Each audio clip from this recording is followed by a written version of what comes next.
साडाचं रान झालं जी.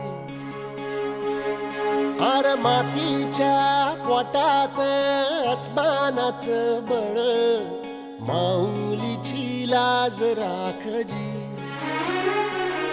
या विनविनत्या दिव्याला तू